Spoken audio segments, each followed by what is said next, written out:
Goody goody everyone, this is Dayhawk bringing to you episode 19 of Shaman King 2021.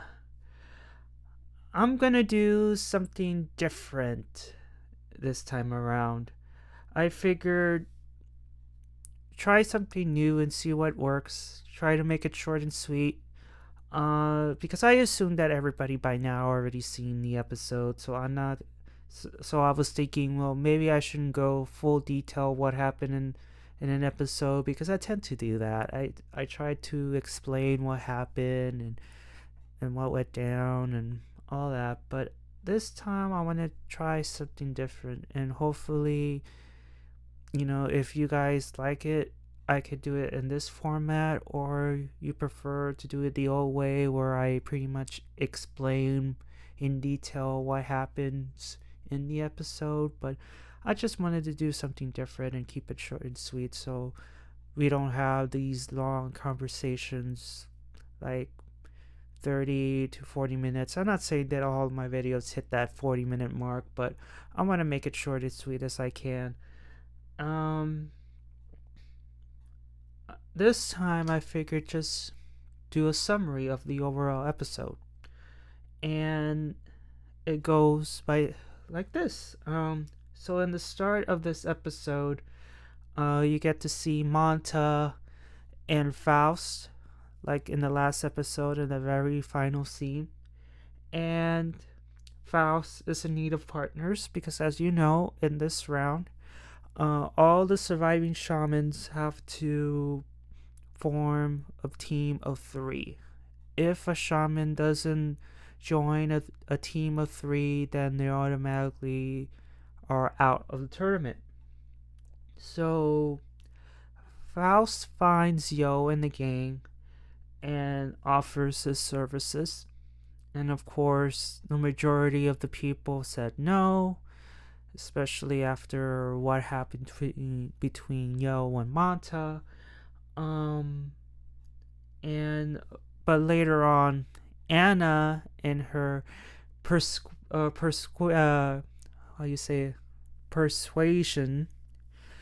and her wisdom, sort of, decided to have him join Yo's team. Of course, it's out of selfish reasons. It's like I have the power to summon Eliza back in exchange. He will prove useful to me in her business, and you get to see her in that scene. And Anna, Ryu, and Mata, it's like, are you serious? Now in this part, Lyserg in this episode looks like a lost puppy dog, and what it looks like, he's going to join the X-Lost. Now here's my question: did Lyserg seek Marco out, or did Marco seek Lyserg out? Because when I saw that particular scene, I'm like, wait a minute, who seek who out? And seriously, I need to know this vision, because something in that vision made him all teary-eyed and almost also looks like determination at the very end in the last episode with that scary look on his face. So I'm like, I really want to know. What's this vision. But you get to see Marco and Lyserg talking. Lyserg is giving the same spiel of, oh, I'm so weak, I'm not strong enough to defeat Hao. And that's when Marco offers, power. Like, you want power? I can give it to you. Our mistress is all powerful, even more powerful than Hao. She can help you light the way and all that. So the seed has been sprouted, and Yeah, Ryu's gonna have his heart broken when him, Yo, and Faust is gonna be fighting the X Loss, because I got this getting this feeling that in a match, not this early in the game, but eventually the X Loss are gonna meet, and once Lysick appears, then everything's gonna be, mm, not the same. So yeah. Uh, let's see. Ah, yes. Apparently, they're not gonna have the tournament in Patch Village. Uh, they took everyone from Patch Village back to Japan, apparently, and there's like a secret island somewhere south of Tokyo, and that's where the tournament is held.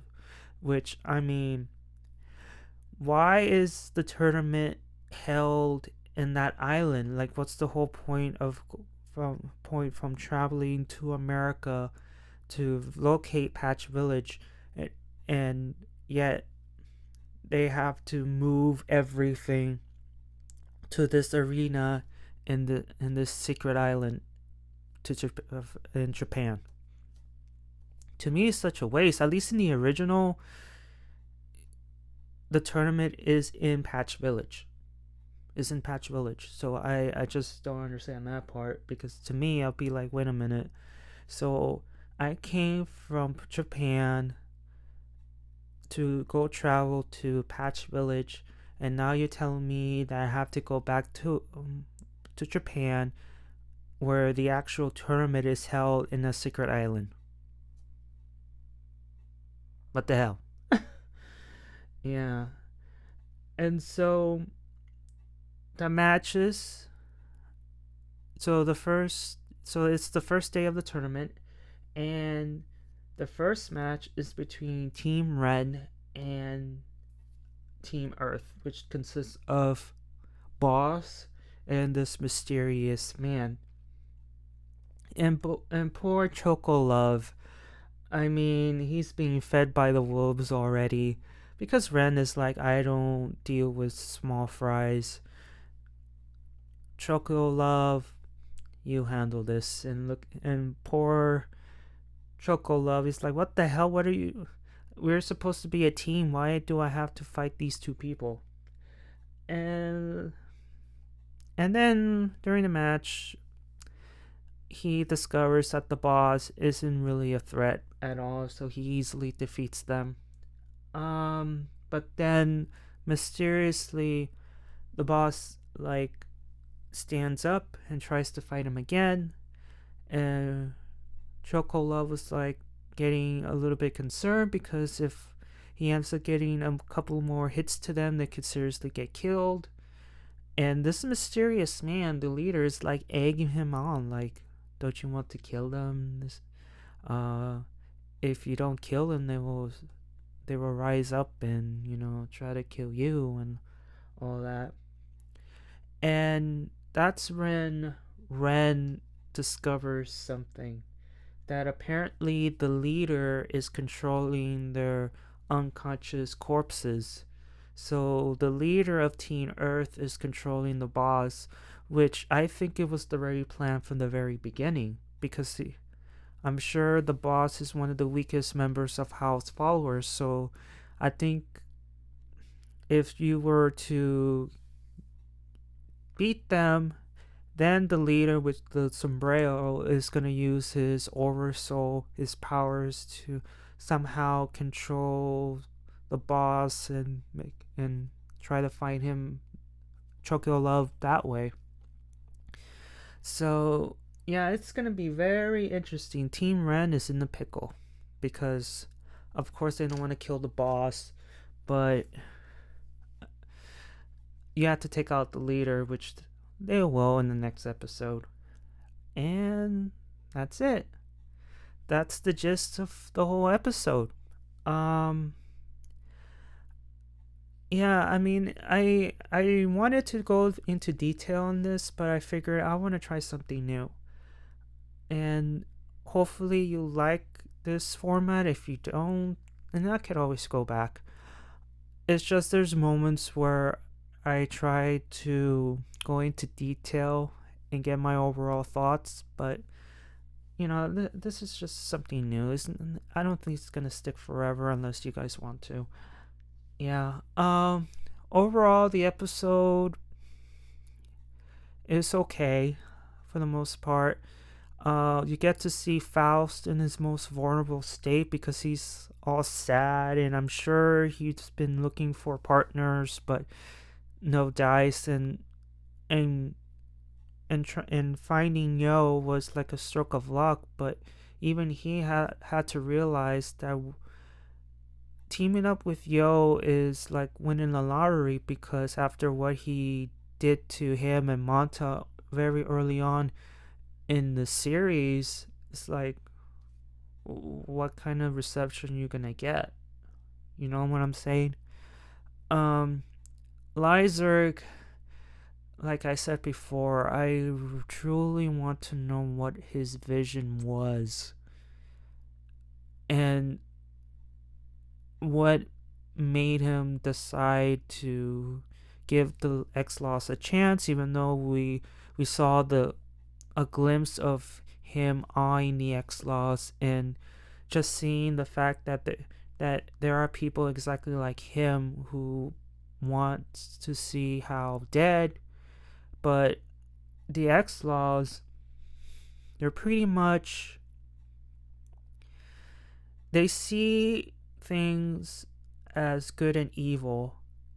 They see things black and white, and whoever is in league of evil, whatever it's Hal or let's say Molak Ball to so any Lex Luthor, any evil figure you could possibly imagine is considered evil and they need to be killed. They don't believe in redemption, I don't think. Because if they really believe in redemption, then they wouldn't go on a killing spree. Because look what happened with Boris, and one, look what happened to Ashiru. Look what happened, and he's like the same age, if not older, as Ren, Yo, Ryu. Like, it doesn't matter how old you are, what gender you are. If you are in league with someone that's super evil, like Hal, then you're dead. You're gone. That's what they believe, and I wish Yo would have just asked him, if he was given the opportunity, is why join a team who only kills and not give people second chances, like a chance of redemption. Why don't you? You know?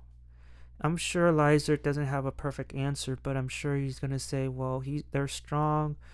I'm weak. I believe that they can help me fulfill my desire, my goals to defeat Hal and get revenge. That's pretty much his overall goal. I mean, he wants revenge. At least, like I said before, Lyserg in this version is more less annoying than his 01 counterpart. You know? But yeah, that's the yeah, but they're gonna be in a huge shock that they're gonna see Lyserg in X-Law clothing, and Ryu's gonna be all crazy. He's not gonna fight Lyserg, but he has no choice. Yeah, so it's gonna be tough for them. Other than that, I think that's it. If you like this format, what I'm gonna do is just write a summary of the overall episode, so we don't have to go into detail, and pretty much go through what I like about it, what I want to know more, and what I didn't like about it, and that's it. Like I said, this episode was okay, and Oh yeah, I forgot one thing. The funny part is that the patch was telling everybody that they're not gonna see their families again. This is gonna be the last time you ever see your family, and yet, as they're traveling to the island, you get to see Ren's family just flying towards the island, and you could see his father like giving the heads up, and you see Ren's sister and Pai Long and his grandpa, and Horror was like, "What's going on?" And Ren like, "What's up?" And Ren's like, "If you look at the window, I'm gonna kill you." Oh man, I mean, Ren acts tough, but he can be sweet. Let's be honest. And there's moments where he let his guard down, and it's like, yeah, you're tough.